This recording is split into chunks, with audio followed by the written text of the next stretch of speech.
bom quando a gente retorna, né, à casa espírita, que a gente vê uns rostos conhecidos, né? Já vejo vários rostos familiares aqui. Eu agradeço o convite, é sempre muito bom. Realmente tenho um carinho por essa casa.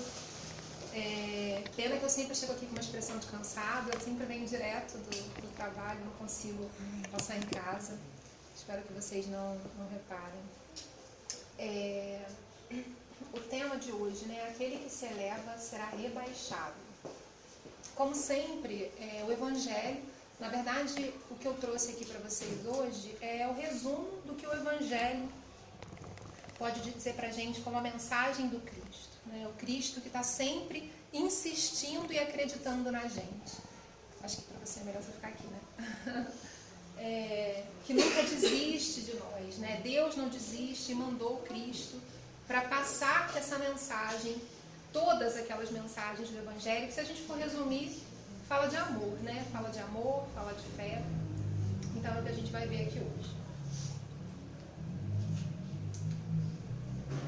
Capítulo 7, né? O que é preciso entender por pobres de espírito. Bem-aventurados os pobres de espírito, porque deles é o reino dos céus. Por pobres de espírito, Jesus não se refere aos homens desprovidos de inteligência, mas sim aos humildes, né? E pobres de espíritos no Evangelho. Na verdade, tem muito a questão da tradução, né? Então a gente não pode levar ao pé da letra, por isso que é importante fazer a interpretação. Então, toda vez que a gente vê alguma coisa relacionada a humilhado, a pobre de espírito, está falando em humilde. Hoje, se a gente for pensar na atualidade, se for jogar no dicionário, a gente vai ver uma diferença entre essas duas palavras. Mas a gente vai compreender o sentido no sentido dessas traduções. Se a gente for observar cada parábola, cada explicação de Jesus e os próprios atos, né, a forma como ele agia, a gente vai entender que era isso que ele queria dizer, né? E não exatamente o pobre de espírito no sentido que a gente coloca hoje, até de uma maneira muito pejorativa, né? E muito menos humilhado. Obviamente que não é isso que Jesus, né, tem para passar para a gente como mensagem. Então vamos entender como humildes. Ao dizer que o reino dos céus é para os simples, Jesus ensina que ninguém será nele admitido sem a simplicidade de coração e a humildade de espírito, ou seja, é um pré-requisito, né? É o que a gente precisa, na verdade, para evoluir, para seguir nessa nossa trajetória, que aqui, né, como eu já falei em outras exposições para vocês, e sempre estou abordando nas palestras, a gente nunca pode perder o foco de que nós estamos de passagem. É uma experiência em toda uma vida eterna. Então a gente ainda está num processo meio que engatinhando, né? Então a gente precisa se perdoar por algumas coisas, né? Por algumas falhas, mas não entender que o que a gente vive aqui resume-se à nossa condição. O que a gente vive aqui não nos define, né? É o momento em que a gente alcançou, que o nosso espírito alcançou, de acordo com todas as experiências pretéritas. Então, Jesus, na verdade, quando ele fala de simplicidade de coração, ele não está falando simplesmente da humildade no sentido físico, né? Porque muitas vezes a gente associa isso. Muitas pessoas, acho que vocês já até em algum momento tiveram tanta oportunidade de ouvir essa fala, quanto reproduzir essa fala, né? Fala assim, nossa, mas as pessoas ricas são arrogantes, né? As pessoas que têm dinheiro, os humildes é que são bons. Ou então quando a gente vira e fala assim, o político X ou Y, ele tem que governar para os pobres, tem que governar para os humildes. Essas afirmações, elas fazem sentido? Elas são exatamente corretas? A gente está colocando tudo no mesmo bolo, né? A gente está, na verdade, agindo de uma maneira até muito maniqueísta, né? Dividindo entre bem e mal, entre o rico e o pobre, aquele que presta, aquele que não presta. E se a gente for por esse caminho, a gente não vai enxergar as pessoas como indivíduos e melhor, como nosso semelhante, né? Então, tanto o rico quanto o pobre, e aí materialmente falando, ele pode ter valores morais, como também pode não ter, né? A gente pode encontrar uma pessoa rica, arrogante, sim, e a gente pode encontrar uma pessoa com uma situação financeira menos favorecida e essa pessoa também ser arrogante, né? Então isso não está na questão material. E até mais à frente a gente vai ver isso. É interessante que Jesus quis mostrar pra gente, com essas passagens dele, né, do Evangelho de um modo geral, algo que, se a gente parar para pensar, o questionamento nosso atual aqui. Todo mundo, não sei se todo mundo tem o sonho, de repente, no sentido de fazer isso, mas em algum momento da vida, todo mundo aqui já pensou como seria ganhar na Mega Sena? Né? Acho que todo mundo já sonhou, nem que seja uma Mega Sena da virada, porque a gente tem um entendimento de que isso é o que é bom na vida, né? A gente ter sucesso profissional, ter dinheiro, poder ficar tranquilo, não pensar no boleto que vai vencer, né? Que a gente fala assim, nossa, eu trabalho basicamente para pagar boleto, né? E aí no mês seguinte começa tudo de novo. Então, a gente quando vê uma pessoa com uma vida mais favorecida materialmente, a gente cria muitas fantasias sobre a vida dessas pessoas. Tanto que se uma pessoa, né, que tem uma situação financeira melhor vira e fala, ah, hoje meu dia não tá legal, eu tô com problema. Nós, né, acho que todo mundo aqui tá mais ou menos nessa mesma situação, a gente fala assim, problema tenho eu, essa pessoa pode viajar, não tem que trabalhar 8 horas por dia. Enfim, a gente acha de maneira muito fantasiosa que essas pessoas têm uma vida boa, perfeita, pode ter uma vida materialmente boa, mas tem problema, né? Tem problema de saúde, tem questões emocionais, muitas doenças emocionais, inclusive, a depressão está aí para mostrar isso, né? Depressão não escolhe endereço, não escolhe conta bancária, é desse jeito. Então a gente tem essa fantasia. E aí Jesus, aí a gente para refletir, né? Vamos pensar na grandeza de Jesus? Que espírito é esse? Né? Um espírito crístico, né? Governador do planeta Terra. O espírito de maior poder e valor moral que já pisou na Terra. Ele escolheu, ele veio encarnado como um homem. Que homem? Simples, né? Ele poderia, né, vir como filho de um rei, com poder. Não. Ele veio simples. Ele poderia ter nascido num berço de ouro. Né? Ele poderia ter sido filho de donos de terras, né? De criações que tinham muito valor naquela época. Mas não. Ele veio simples, filho de um carpinteiro. Né? Nasceu numa manjedoura. Isso tem muito valor. E, com certeza, essa condição não foi em vão. Ele não veio nessa condição em vão. E aí, eu poderia entender que nessa escolha, né, com esse propósito, vamos botar assim, com esse propósito, ele veio mostrar pra gente que, na verdade, só os pobres têm valor? Que só quem é pobre realmente é humilde? Foi isso que ele quis dizer? Vindo entre os humildes? Não. Ele quis dizer que isso aqui, essa condição corpórea, não significa nada. É só um meio que a gente vem para passar por provas, por expiações, para passar por experiências. E aí, cada um, de acordo com a sua necessidade, vai ter uma vestimenta, né, o corpo físico, de acordo com o que precisa. Vai ter a situação financeira de acordo com o que precisa. Isso que ele quis dizer. Que é só uma forma, é um dos instrumentos que a gente tem. Ele não quis qualificar ricos ou pobres, dizer quem é melhor ou quem é pior, de forma alguma. Ele quis mostrar que o grande valor está na moral. É a questão moral que vai fazer a diferença. Nunca a questão material. Né? Tanto que ele nasceu entre os humildes, ele vivia entre os humildes, mas ele deixou de estar com os doutores da lei, né? Com os sacerdotes. Em algum momento ele falou, com eles eu não vou estar. Em algum momento ele discriminou? Não. Né? Então a gente tem que pensar. E são coisas do dia a dia que acontecem que levam a gente a uma determinada reflexão. Às vezes eu ouço umas colocações assim, uma pessoa, né, que se considera mais humilde, eu tô falando tudo no campo material, tá, gente? Vira e fala assim, ah, tá vendo aquele lugar lá? Eu não me sinto bem indo naquele lugar, porque lá só tem gente fina, só tem gente de dinheiro. Jesus fez isso, gente? Jesus se negou? Quem se coloca num lugar de humilhação, de se sentir menor?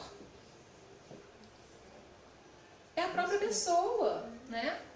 Não precisa que ninguém faça isso. Ela mesma está se sentindo diminuída, por quê? Porque ela coloca a condição material acima da questão moral, acima da questão espiritual. Porque se ela não tiver esse entendimento, se ela entender o espírito como igual, né, como todos irmãos semelhantes, se todo mundo conseguisse entender dessa forma, não teria diferença entre as pessoas, teria? E aí a gente fala dessa diferença de uma maneira muito longe da gente, né? De uma maneira muito distante. Ah, as pessoas discriminam. Ah, porque o mundo é injusto. Mas o mundo é feito de quem? A sociedade é feita de quem? Por que a gente tem essa mania de sair, né? De tirar da gente a responsabilidade, colocar no outro, colocar de uma forma, numa esfera macro? A sociedade só é injusta porque eu também faço parte dela. Eu tenho alguma contribuição. Se não é agindo, é me omitindo. Não é? Porque às vezes eu não faço nada. Não, mas eu não faço nada para prejudicar ninguém. Mas faz para ajudar? Você se engaja em alguma coisa? Falar em engajar, gente, vou abrir um parêntese aqui. A gente está começando outubro. Outubro é o quê? Mês de prevenção? Câncer de mama. Não posso deixar de dar esse recado aqui para vocês. É, exatamente, né? A prevenção é muito importante. Então, assim, a gente tem que se engajar, a gente tem que ter um papel importante. E eu não estou falando de você ir para uma praça pública, de você falar em público. Estou falando ali, ó, no dia a dia, no pequeno, que às vezes a gente se omite porque está cansado, porque está estressado, porque está com preguiça, porque acha que não adianta. Esse é o pior motivo. A pior motivação é achar que não adianta. Ah, não vou fazer, não adianta. E as pessoas são difíceis. Lá no consultório, não sei para quem não sabe, eu sou psicóloga. E aí eu pego muitas situações onde às vezes eu proponho, né, a pessoa me apresenta ali uma situação e eu proponho uma intervenção, um olhar diferenciado, e eu ouço muito isso. Ah, não, isso aí não adianta. Não adianta, fulano não vai mudar, as coisas não vão mudar. Isso não adianta. Para que levantar da cama, né, se a gente acha que não adianta? A gente está aqui para tentar. Se você acha que o outro não vai fazer a parte dele, aí é responsabilidade de quem? Agora eu não vou fazer a minha usando como justificativa que o outro não vai fazer a dele? Ah, não vou fazer, porque só a minha parte não adianta. E aí eu penso assim, você pensa assim, você pensa assim. Quando vê, né? Nada foi feito. Então, de um jeito ou de outro, a gente acaba errando, né? Se não é agindo de forma errada, é se omitindo de alguma forma. Então essa é a verdadeira humildade, essa é a verdadeira simplicidade, não é aquela onde a gente fica comparando, né? Onde a gente já tem um conceito internalizado, aquele conceito que diz pra gente que a gente é menos ou que a gente é mais, de acordo com o que você faz. Incrível, né? A gente vê isso até na casa espírita, que você fala assim, não era pra pessoa se sentir diminuída, ou não era pra pessoa se sentir arrogante, a gente vê, né? Aquele livro Aconteceu na Casa Espírita, cita um monte de situações que a gente fala, não, isso não podia estar acontecendo aqui, né? Porque a gente tem um entendimento de muitas coisas que não nos permitiria agir de determinadas formas. Eu vivi uma situação, na verdade eu presenciei uma situação de uma pessoa numa casa espírita, não é aqui, gente, também não vou falar onde, é uma pessoa, uma senhora, muito atuante na casa espírita, com uma caminhada assim de uma sabedoria, não sabedoria que vem dos livros, porque ela não tem muito estudo, mas uma sabedoria, primeiro que ela é super instruída dentro da doutrina espírita, né? E só aí ela não precisava ter feito faculdade nenhuma. Mas, como eu falei, ela não tinha muito estudo. Então, eu sempre olhei para ela, e ela pra mim era tipo um ícone, né? Assim, eu olhava e falava, gente, eu tinha dúvida, eu ia até ela, eu queria fazer uma palestra, eu queria uma bibliografia, eu ia até ela, eu vou falar sobre tal coisa, me diga um livro. Então, eu olhava pra ela. Um dia, ela numa situação lá difícil, um conflito que teve, ela me procurou pra conversar. Eu já achei, né? Falei, nossa, ela tá me procurando pra conversar, como assim, né? Eu colocava ela, não que ela tenha deixado de estar nesse lugar, mas pra vocês entenderem o que eu vou falar. E aí, o que ela colocou pra mim na angústia dela? Ela, por não ter estudo, né, assim, uma graduação, ela ter estudado pouco, ela se sentia inferior. E aí as pessoas que que frequentavam a casa espírita, os demais trabalhadores, que tinham faculdade, pós-graduação, eram instruídos, no entendimento dela, na cabeça dela, as pessoas diminuíam ela. Nunca consideravam ela. Ou seja, todo o conhecimento que ela tinha na casa espírita, da doutrina espírita, que não é vasto, extenso, para ela não era suficiente, porque ela não tinha autoafirmação, porque ela se sentia diminuída com aquilo. Então, ela tinha todas as lições, mas faltava uma, né? Faltava uma. Ela foi pega nesse detalhe. E claro que isso não diminui em absolutamente nada. Cada uma aqui vai ter um detalhe que vai pegar, é o nosso calcanhar de Aquiles, cada um. Então até aquelas pessoas que a gente olha e fala, nossa, né, como eu admiro, elas sofrem nos conflitos delas. Né? Eu realmente nunca pensei que ela pudesse ter aquele tipo de sentimento e ela confidenciou que tinha, ela se sentia rejeitada. E eu não sei se era ou se não era, gente, eu não sei dizer. Né? Não é a casa que eu trabalho, é uma casa também que eu faço palestras. Então assim, eu não sei dizer se ela era ou se ela não era, mas ficou muito claro para mim como ela se sente. E esse é o ponto, como ela se sente. Então é muito importante a gente fazer esse exame de consciência, né? Como eu me sinto diante das pessoas.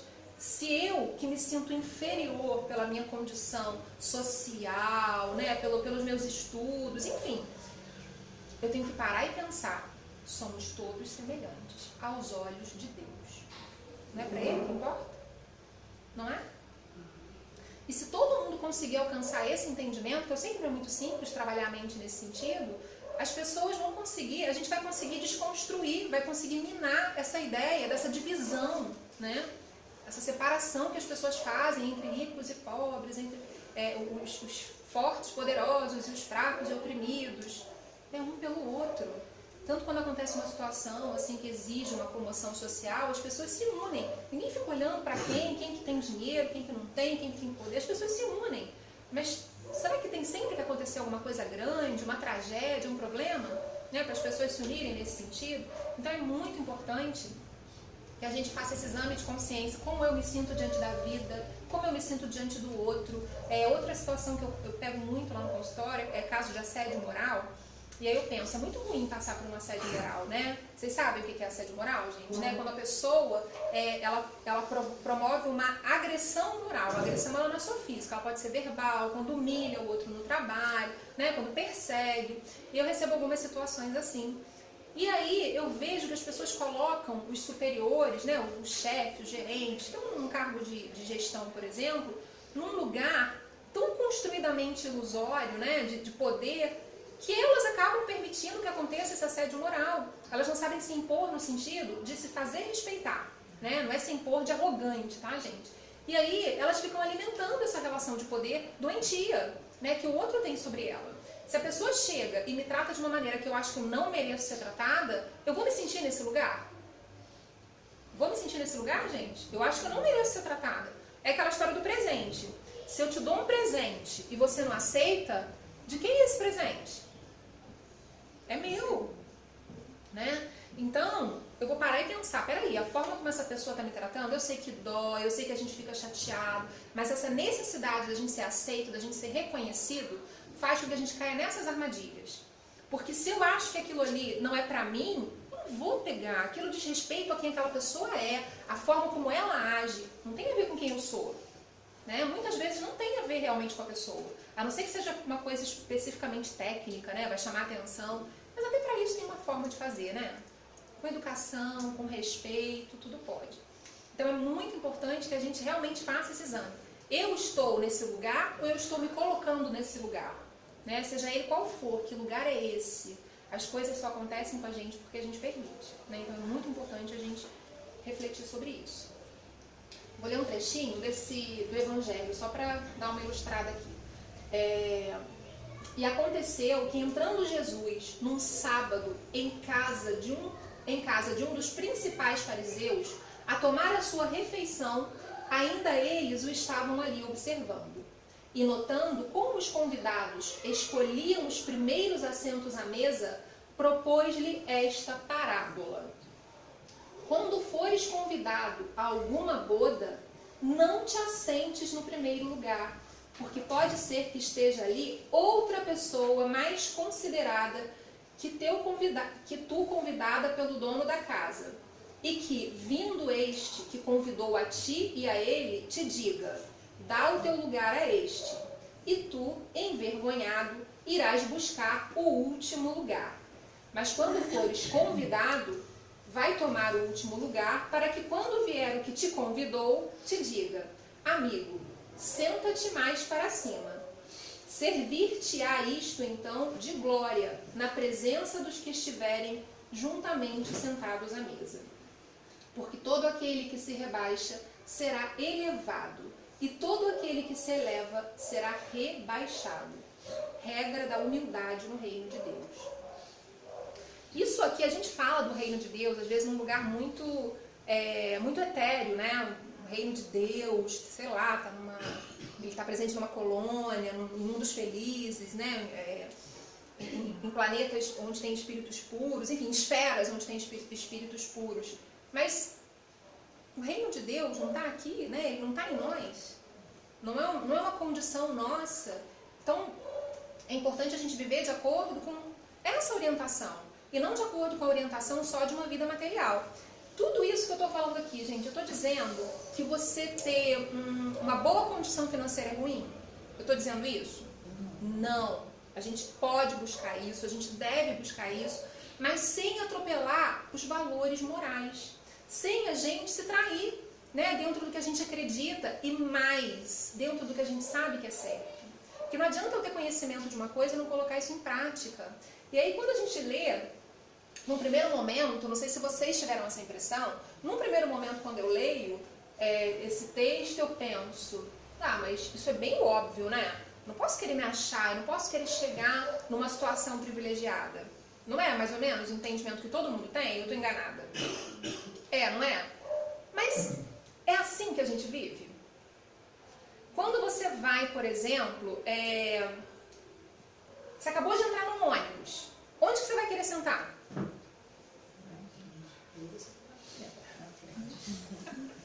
Você vai querer os melhores lugares, vai querer na janela, vai querer na frente, eu também, né? Qualquer pessoa. Se você for pensar, por exemplo, pegar um táxi, aí tem aquele monte de carro lá. E aí o carro melhor tá lá atrás, você vai ter que andar pra caramba.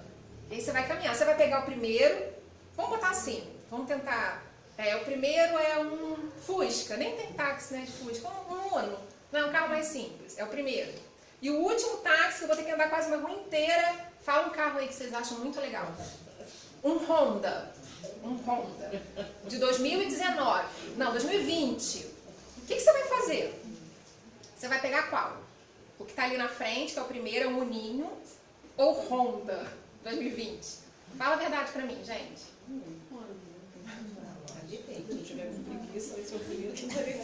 Mas na maioria das vezes é o que a gente vai pensar, a gente vai querer escolher o melhor carro. Mas aí, a gente tem direito a conforto? Tem. Mas o que eu quero ilustrar com isso? Todos não vão levar a gente para o mesmo lugar? Né? Eu vou entrar no ônibus e vou ver que não tem lugar na janela, eu fico brava. Tem até bastante tempo que eu não ando de ônibus pela questão de rotina mesmo. Eu andei tem pouco tempo, inclusive indo pra Volta Redonda, gente, não lembrava, foi difícil. Fui em pé daqui lá. Engraçado que é uma história curiosa, né? A gente volta só abrindo um parênteses falando do ônibus. Eu entrei no ônibus, eu comprei eu não sei o que fui fazer, acho que eu fui numa consumo médico. Eu não queria ir de carro, vim até da Barra do Piraí, né? Acompanhada, vim de carona lá com meu marido. E aí a gente, de lá, fui de Barra aqui, fui pra Volta Redonda. Gente, aí comprei lá como é que fala? A passagem. A passagem, vi o meu número, falei, legal esse número. E não era na janela, era no corredor. Aí entrei, tinha um senhor sentado. Aí o senhor, que tinha preferência lá no lugar. Aí eu falei, senhor, qual é o número da sua passagem? Aí ele, não, eu não tenho número, eu comprei, né? Ele entrou direto no ônibus. Aí eu falei assim, porque esse é o meu lugar. Aí ele pegou as coisinhas dele, uniu, saiu, foi lá pro meio, no ônibus, eu sentei. E a consciência? Falei, poxa vida, mas o sistema é que tá errado, né? Eles tinham que vender para idoso só aquela quantidade. Aí fiquei com aquilo na cabeça 5 minutos, aí o moço, senhor, onde que o senhor vai? Aí ele falou que era para Califórnia. Não sei onde é Califórnia, não sabia direito onde era. Mas é bem pertinho de Volta Redonda, né? Aí eu falei assim, deve ser pertinho. Eu falei, não, então senta, pode sentar aqui. Eu falei, vem o senhor. Aí fui eu, daqui, quase chegando, né? Praticamente na porta. Em cada ponto que chegava eu falava, é agora, Califórnia é agora. E não era nunca Califórnia. Aí ele desceu na Califórnia. Mas eu me senti bem depois, porque eu fiquei muito mal, porque ele era um idoso, né? Então, realmente ele tinha esse direito, mas eu também tinha direito, se eu parar pra pensar. Fiquei nesse conflito, cedi o lugar e fui sentar lá na Califórnia. Voltando aqui. Então, o que eu estava falando aqui, gente? Até me perdi. Sobre querer o melhor carro. Isso, obrigada. Então, a gente tem isso que está acontecendo aqui. A gente quer o melhor lugar, né? A gente quer entrar no ônibus e sentar na janela. A gente faz isso. Só que o ideal, se a gente for parar para pensar nesse espírito aqui do que está acontecendo, é a gente falar assim, peraí, vou entrar aqui nesse ônibus. Eu quero sentar na janela. É um direito que eu tenho. Mas deixa eu ver aqui quem que precisa mais do que eu. Não é? No sentido do que eu estou falando não deveria ser assim. Mas quem faz isso? Eu estou dando o exemplo do ônibus, tá, gente? Mas eu estou falando em qualquer coisa na vida. Quem que no dia a dia, eu sei que a gente até faz, mas é a nossa prática. No dia a dia, a gente pensar primeiro no outro. Isso aqui é bom pra mim. Aí eu vou e faço. Mas será que é bom pro coletivo? Eleições são um exemplo disso, não é? O que a gente deveria pensar? No bem geral, no coletivo. Mas a gente pensa que vai ser o quê? Bom pra gente. Ah, não, esse político aqui, ele é da causa X ou Y, vai ser bom pra mim. A gente vai lá e vota. Né? Ainda tá lá entranhado na nossa cultura, na nossa mente. Então, isso de não ser arrogante, né, de ser humilde, está nas mínimas coisas. Nas mínimas coisas do dia a dia. Não está naquela coisa de você virar e falar assim, não, eu não me acho, eu acho que eu sou melhor que ninguém. Não me acho melhor que ninguém. Ok. Né? Se eu me achasse também, é o óbvio, né? Até então, de tudo que a gente vem aprendendo aqui, não é o óbvio, gente? Eu não me achar melhor que alguém? Mas não tá nisso só, né? Isso aí tá muito estampado, tá muito em neon pra gente.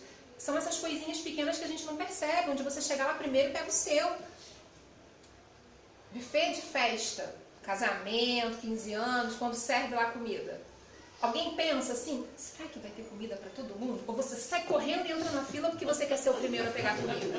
Tô mentindo, gente? E você ainda fica olhando quantas pessoas tem, como é que tá a fila. Não é em todos os lugares que a gente tem que fazer valer essa máxima? Não, a gente corre na fila, quase atropela o outro, que você quer ser uma das primeiras. Você não quer ficar sem comida, você quer ficar sem comida? Não. Mas se o outro vai ficar sem comida, importa? Enfim, né? Então são esses pensamentos que a gente vai deixando passar, né? Que a gente acha que tá tudo bem, porque não é uma coisa grande. Imagina, eu vou num casamento, eu vou numa festa, isso não é uma coisa grande, eu vou lá comer, tem comida para todo mundo. Mas quem tem que se preocupar com isso é o dono da festa. Mas e a caridade fica onde, né? De pensar também como é que tá a situação lá, enfim. Né? Então são coisas simples para ilustrar que é nas mínimas coisas que a gente não percebe. A gente foca no grande, a gente foca naquilo que está estampado. Aí não vale, né? Aí tá fácil demais. A gente tem que ler nas entrelinhas, aquilo que está pequenininho que a gente deixa passar. O Espiritismo vem confirmar a teoria pelo exemplo, ao mostrar que os grandes no mundo dos espíritos são os que foram pequenos na Terra e que frequentemente são bem pequenos os que foram grandes e poderosos. É que os primeiros, os pequenos, levaram consigo, ao morrer, aquilo que unicamente constitui a verdadeira grandeza no céu e que nunca se perde.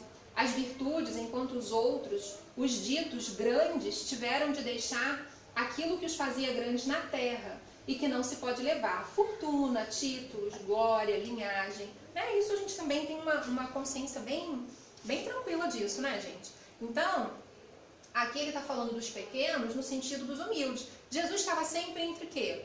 As prostitutas, né? Ele estava sempre entre os ladrões, porque ele nasceu ali. Era o meio onde ele escolheu viver para dar essas lições pra gente, né?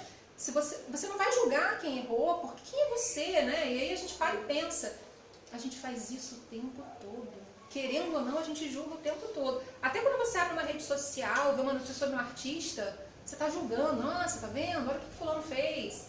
E a gente acha que não tem problema, porque não conhece, né? Não faz parte das nossas relações, mas a gente está julgando. Só que a gente não gosta de ser julgado. Só que Jesus não julgou, né? E se Jesus, que é o espírito crístico, de maior valor moral que pisou nessa terra, não julgou, quem sou eu, Bruna, para julgar? Né? Quem sou eu? Mas eu julgo, eu acabo fazendo, né? Mesmo achando que não, que eu estou acima disso. Dois tipos de homens. Os humildes. Têm virtudes, simplicidade de coração e humildade de espírito. Os orgulhosos. focam na fortuna, títulos, glória, linhagem. E aí, essas pessoas que focam, né, os orgulhosos, não necessariamente são ricos, ok? Né? Podem ser pessoas também que têm um sonho. Quantas e quantas pessoas orgulhosas a gente se depara no nosso dia a dia e quantas vezes somos nós os orgulhosos? Ser orgulhoso é ser humilde? Né? E a gente, em nome do orgulho, faz tanta coisa, né? Para compreendermos o relacionamento de Jesus com os marginalizados do seu tempo, temos que nos lembrar que Jesus é um judeu, carpinteiro de Nazaré da Galileia, o meio mais pobre de seu país, sedento de uma transformação social de base. Jesus conviveu com os pequenos das margens do lago e com os pobres dos subúrbios de Jerusalém. Ensinava nas vilas e andava a pé pelas estradas. A vida humilde que viveu demonstra-nos que nunca se importou com as grandezas do mundo, nem com os poderosos de seu tempo. Jesus poderia ter nascido entre os reis, enfim, era o que eu já tinha falado ali. Então a escolha dele é para mostrar exatamente isso para ele. E isso não é o que importa. Isso aí é a cobertura do bolo, a cerejinha, não é o conteúdo em si. O conteúdo que a gente precisa aprender. Será melhor a coroa de espinhos na fronte do que o monte de brasas na consciência. Né? Uma frase de André Luiz. Que é exatamente a gente se colocar numa situação que às vezes você está passando por um sofrimento, por uma situação que te gera um aprendizado, mas antes de você passar por essa situação, do que você promover, né? Do que você provocar o sofrimento. E às vezes a gente promove, né? Provoca, incentiva ou estimula o sofrimento do outro de N formas, até mesmo exaltando o nosso ego. Né? E mais uma vez as redes sociais, eu vou citar a rede social para mostrar isso aí. As pessoas querem, cada um é uma competição, né? Quem faz o passeio mais legal, a viagem mais legal, quem faz coloca a roupa, né? Enfim, tá mais na moda, da grife X ou Y. Pra quê? Né? Aí alguém pensa nessa hora, gente, eu tô falando isso, mas eu tenho rede social, eu faço, né? Eu publico as fotos, quando eu viajo, mas isso tem que ter uma consciência, você não pode mostrar o tempo inteiro, tem que ter um propósito. Entre uma postagem e outra de uma viagem sua, você precisa abraçar uma causa, você precisa falar sobre alguma coisa interessante também, agregar alguma coisa, né? A vida do outro. Porque eu, por exemplo, tenho pacientes em depressão que sentam lá no sofá, na minha frente, e falam assim: nossa, minha vida é um lixo, eu sou um nada, todo mundo tá indo para Paris e eu tô aqui, todo mundo tá fazendo não sei o que e eu tô aqui. Né? A pessoa está fragilizada, ela não consegue interpretar aquilo bem. E ela não consegue entender que a vida da pessoa não é tudo aquilo. Aquilo ali é uma das partes, né? Aquilo compõe a vida dela, não é a vida dela. Até a pessoa que está sempre viajando, como eu falei, ela tem problema, ela vai passar por uma situação difícil. A gente vê aquele casal maravilhoso, trocando um monte de mensagens apaixonadas. Aquele casal tem problema, aquele casal tem conflito, eles brigam, né? Eles se desentendem. Eles não se declaram 24 horas por dia. E muitas vezes a pessoa, o casal, ou uma das partes, né, do casal, está mais preocupado em demonstrar felicidade do que construir a felicidade no casamento. Ah, não, eu tenho que mostrar para todo mundo que meu casamento é perfeito, que meu relacionamento é maravilhoso, mas eu não invisto nele. Enquanto, em vez de dar atenção, né, para o meu companheiro, enfim, para quem quer que seja, eu estou focada lá em conversar, em ficar na rede social, enfim, fazer qualquer outra coisa. Então, não é a vida que a gente aparenta, né? Não é isso que importa, é o que a gente vive. E se você quiser mostrar o que você vive, gente, não tem problema, isso é legal também. Né? Tá aí a rede para isso, é um novo álbum, né? Antigamente tinha álbum que a gente guardava em casa, chegava uma visita, você mostrava seus álbuns. Agora ele está lá, exposto na rede social. Mas desde que aquilo tenha verdade, né? Põe a mão na consciência, isso aqui que eu estou querendo passar é real, né? Ou é uma coisa que eu quero só aparentar, né? Felicidade aparente não é felicidade, né? A gente nem entende direito o que é felicidade de verdade. Jesus não nos quer humilhados, pequenos e mesquinhos, né? Algumas pessoas, por alguma razão, né? Até grupos religiosos acabam interpretando dessa forma, igual a situação de você dar a outra face, né? Não é interpretado dessa maneira, que você tem que se humilhar. Na verdade, se sentir um igual, né? Se sentir empático, solidário, cooperativo, pacificadores, ponderados e amorosos. Vamos fazer um exercício? Cada um aqui agora pensa nessas palavras. Quem que está conseguindo no seu dia a dia ser empático, solidário, cooperativo, pacificador? E aí, gente, quando eu falo pacificador, antes de vocês falarem que são pacificadores, pare e pensa se você não colocou lenha na fogueira de alguma situaçãozinha de intriga. Nossa, vem cá, você viu o fulano, o que ele fez? Você, nossa, você não sabe de nada. Você não sabe da missa metade. Isso é ser pacificador, gente? Mas a gente acha que é uma falazinha inocente, né? Quando você pega o telefone, uma pessoa não viu aquela situação que aconteceu desagradável, você pega para contar para todo mundo. Isso é ser pacificador, né? Quem aqui consegue ser ponderado? Isso eu tô falando da sua rotina, do seu padrão mental, tá, gente? E amoroso, né? Às vezes a gente está bastante distante disso. Então é fazer um exame de consciência, fazer um exercício. Quem é que consegue se sentir dentro aí dessas características muito importantes para a gente se dizer que é humilde, né? Para a gente não ser o exaltado lá do evangelho, que se acha, que chega se impondo, que vai dar uma carteirada. E como tem gente que dá carteirada, né? A gente acha que é só juiz que faz isso, mas todo mundo quer dar uma carteiradinha. Você está numa situação que você conhece alguém influente em alguma coisa, não, eu sou amigo do fulano. Não é dar uma carteirada, é isso? Né? Para conseguir se favorecer. Até quando a gente chega no banco, por exemplo, sei lá, você é amigo ou do gerente, ou de algum funcionário, ou então alguém que, se você acha que é importante, chega lá, não, eu sou amigo do fulano, você não quer passar aqui o meu na frente? A gente acaba fazendo.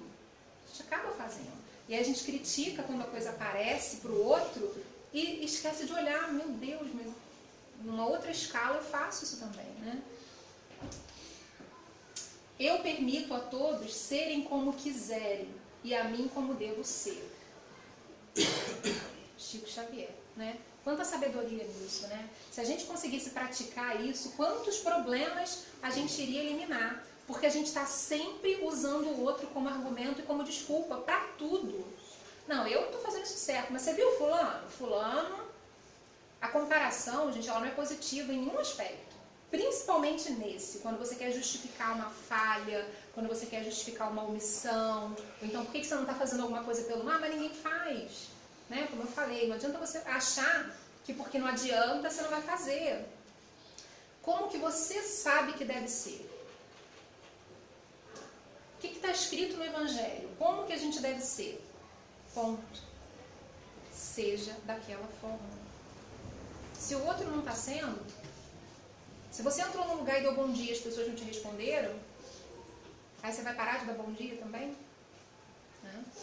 Então, seja como você acredita que deve ser. Seja de acordo com o que a gente vem estudando aí, né? De uma maneira, de um jeitinho bem beabá, que a gente ainda está estudando, está engatinhando. Mas está tudo aqui, ó. Está tudo. Tudo que a gente precisa está aqui.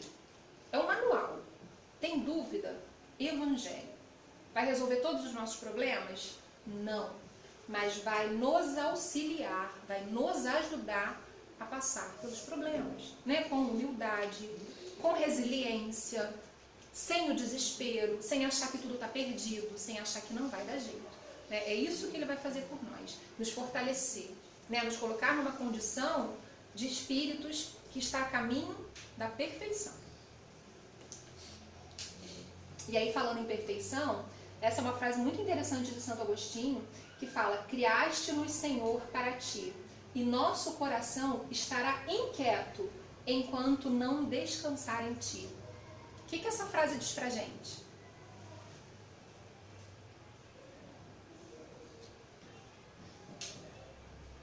Qual é o nosso destino? De onde nós viemos? De Deus, não é? Foi Ele que nos criou. E para onde iremos? Qual é o nosso destino? É Deus. Enquanto não estivermos nesse caminho, estaremos inquietos, estaremos aflitos, estaremos angustiados. Quando a gente fala em paz de espírito, que é aquela sensação de leveza que a gente só consegue sentir quando está em paz com a nossa consciência, no sentido de saber que está no caminho, que está fazendo o que é certo. Enquanto tiver conflito, enquanto tiver angústia, você não está no caminho. Você está totalmente agindo de forma totalmente contrária a tudo aquilo que a gente vem aprendendo, que a gente vem absorvendo na teoria. mas com muita dificuldade ainda de colocar em prática. Porque ainda olha muito para o outro, ainda olha muito para o externo, ainda olha muito para a matéria, para o que é físico, para o que é transitório. É transitório. Isso não pode vir à frente de tudo.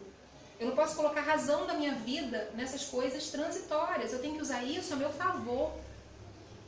Nunca como motivo de angústia, de frustração, porque não é isso. Então a gente só vai conseguir sentir aquela verdadeira paz quando a gente entender que está no caminho. Imperfeitos que somos, né?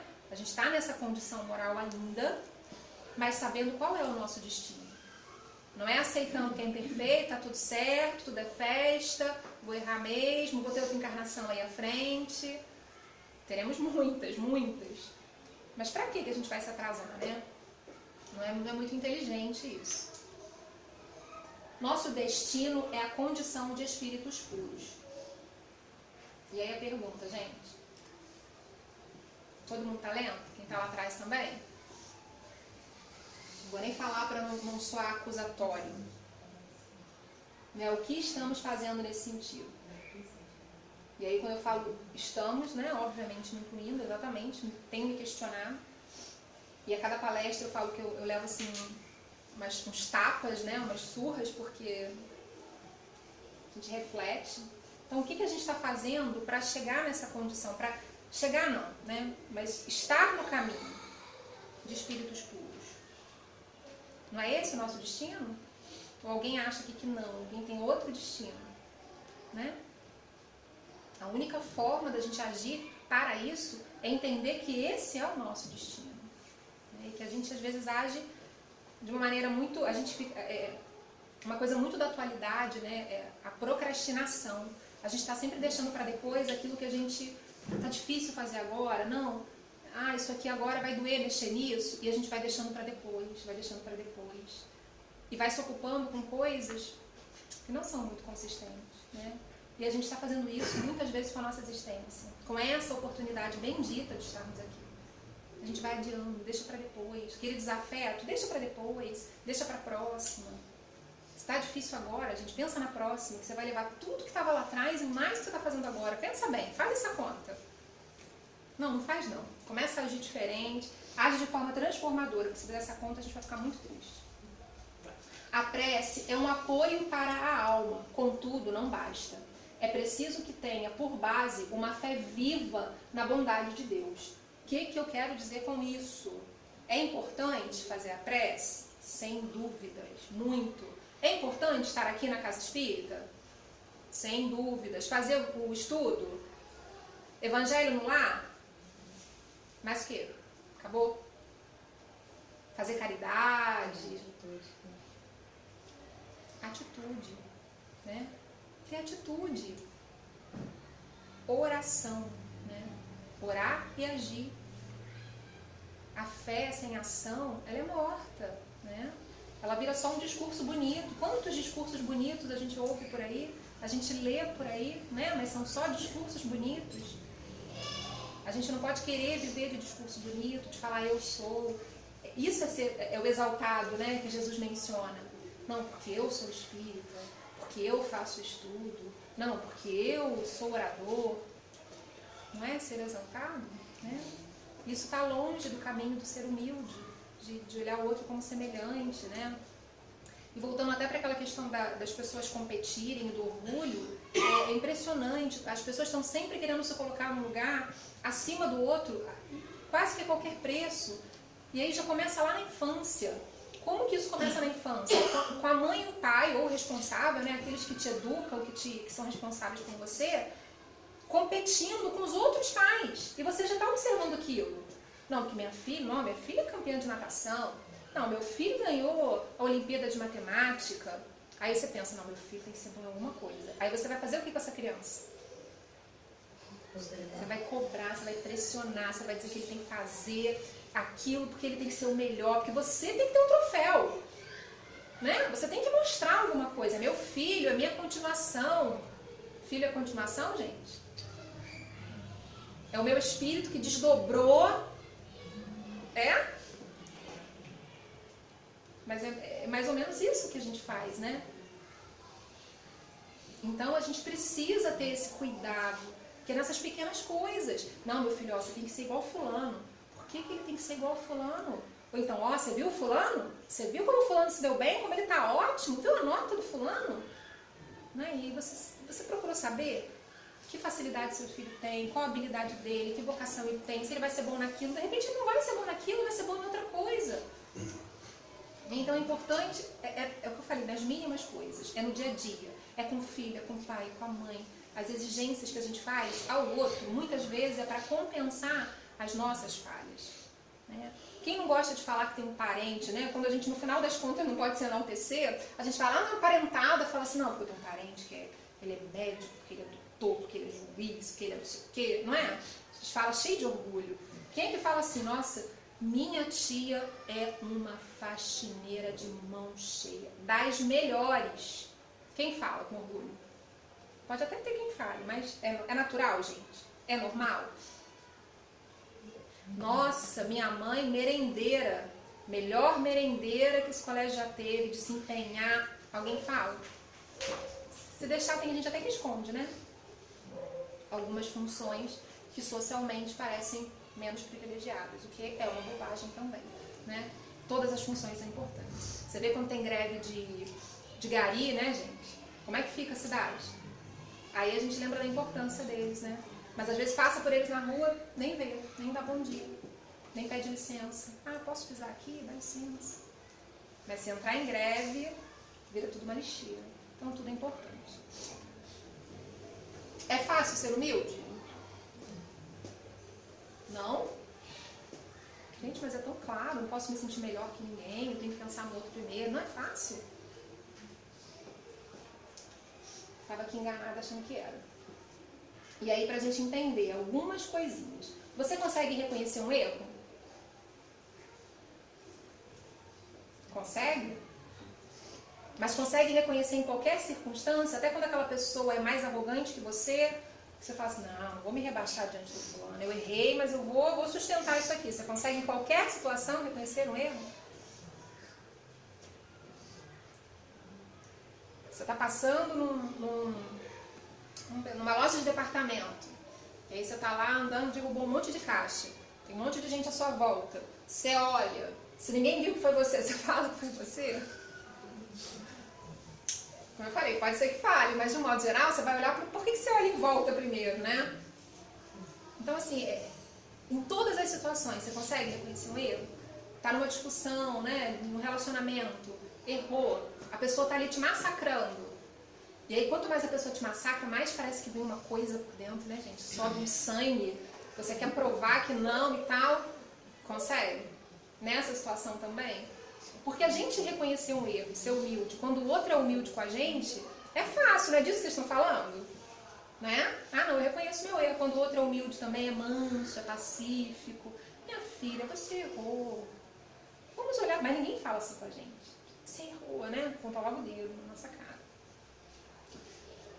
Dizer que não sabe. Todo mundo consegue dizer que não sabe? Facilmente, assim, sem aquela coisinha lá no fundo, aquela vergonhinha, aquele constrangimento. A gente sabe tudo? Não, né? Não sei. E parece que tem coisa que é crime você não saber. Eu não me lembro agora qual foi o assunto. Alguém falou assim. Alguma coisa que passou no telejornal. Acho que foi essa semana passada. Tá correndo tanto, né, o tempo, que eu não sei se foi essa semana. Não, foi semana passada. A pessoa falou assim, você ficou sabendo do que aconteceu? Aí eu, não. A pessoa, não? Como assim? Tipo, onde você tava, né? Eu falei, não, desculpa, eu não sabia. Tô aqui, desculpa. Então as pessoas colocam, né, você num lugar, cada um tem uma experiência, né? Cada um tem um saber.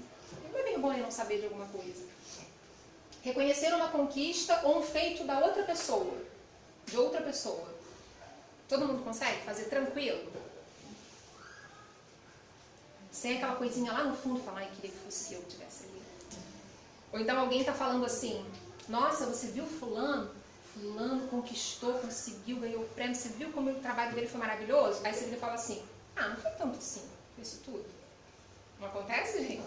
Não, mas foi isso tudo que vocês estão falando, né? E não competir. Consegue não competir? naquele sentido que eu falei, que a gente usa o filho, a gente usa um parente para dizer que é importante, que é melhor, não. O que a gente fez, sei lá, seu filho andou com quantos anos? Ah, com 9, andou com 9 meses. E aí por diante. Ah, seu carro, você comprou um carro? Ah, que legal. Aí você comprou um carro zero. Aí a pessoa fala assim, é zero? Aí você fala, é zero. É automático? Não, não é automático. Ah, tá, pensei que fosse automático. A pessoa parece que vai tentando diminuir a vitória do outro, está competindo. Então, assim, são coisas que você para pensar que acontecem no dia a dia e que são o contrário disso, né? Gente, é muito difícil. A gente, no geral, fala assim, eu fico feliz com a conquista do outro. Mas, particularmente, é difícil, porque a gente vive numa sociedade competitiva, né? Por mais que a gente saiba que não deve, lá naquele exame de consciência, a gente até consegue torcer pelo outro, não desejar o mal do outro, mas alguém te conta uma coisinha e você logo pensa, queria que fosse eu, queria estar naquele lugar. A gente escorrega, que ainda está muito implícito, né, na gente. Jesus disse, vós sois o sal da terra, e se o sal perder sua força, com que outra coisa se há de salgar? Para nenhuma coisa mais fica servindo, senão para se lançar fora e ser pisado pelos homens. Vós sois a luz do mundo.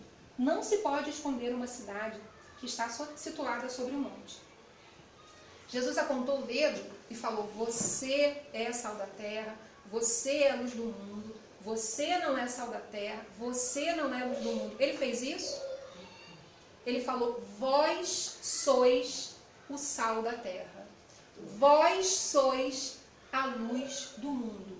Eu, pecadora, cheia de erros, cheia de falhas, cheia de imperfeições, ele disse que eu sou sal da terra, luz do mundo. Cada um de nós aqui. Olha a responsabilidade. Ele não escolheu. Então todos nós carregamos isso. Essa centelha de Deus. Nós somos Deus. Já pararam para pensar nisso? Que nós carregamos a centelha de Deus? Né? E o que a gente está fazendo com isso? Que possamos nos sentir como filhos amados de Deus, que em sua bondade nos permite renascer em outra vida para reparar nossas falhas.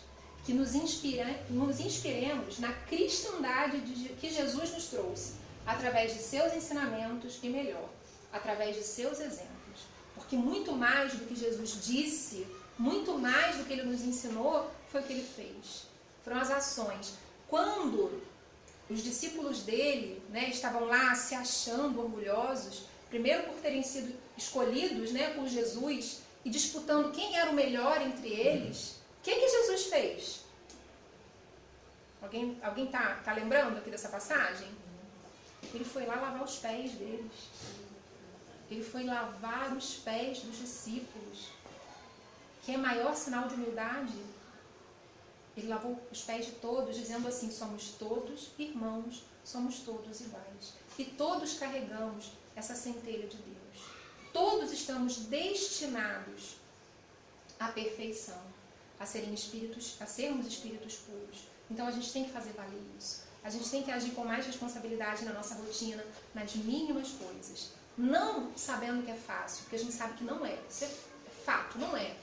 Mas se esforçando, refletindo, tentando pensar nesse hoje. Como é que foi meu dia hoje?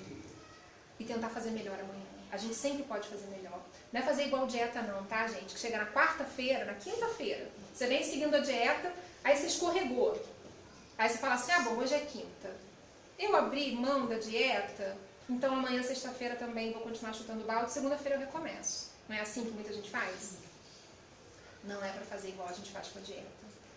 Não importa se hoje é sexta, se hoje é terça, se hoje é domingo, se hoje é segunda. Importa é que eu vou fazer o melhor que eu puder agora, nesse instante. Porque é tudo que eu tenho, não é? E eu só vou ter um futuro se eu conseguir trabalhar onde? No meu? Para fechar, gente, bem bonito num coro. Eu só vou ter um futuro se eu souber trabalhar no meu? Presente. No meu presente. Né? Tudo que está aqui dentro de mim. Muito obrigada a todos pela atenção. Deus abençoe cada um de vocês. Um ótimo retorno para lá. E nessa mesma sintonia eu vou pedir para a gente, quem se sentir à vontade, fechar os olhos. mentalizar uma atmosfera de paz,